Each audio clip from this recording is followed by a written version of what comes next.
Hey guys, welcome back to our channel. So in this video, I'm going to teach you on how you can make someone an admin of your Discord server.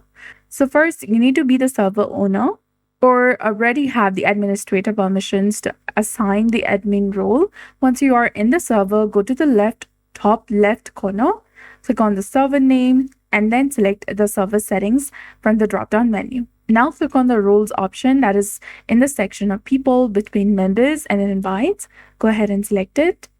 And now create a new administrator role. Click on create role, which is highlighted in purple color, and this color will appear next to the username of people with the role. And here choose a color for the role. This color will appear next to the usernames of people with the role, making admins easy to identify. And here you can enable the display role members separately from the online members, and you can also enable the option of allow anyone to mention this role. Also, do not forget to give a role name and then scroll down and select the Save Changes. Now to assign any member to this role of your Discord server, go ahead and select the Edit option beside that role. Go to the Manage Members option, and here search for the member that you want to add to this role.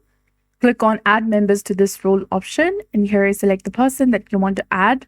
Tap on Add, and you'll be done. Now come back to your server, and you can mention the member with this role and send a message. So that's it. I hope you found this video helpful. If you did, please like, share, and subscribe. Thanks for watching. We'll see you again in the next one.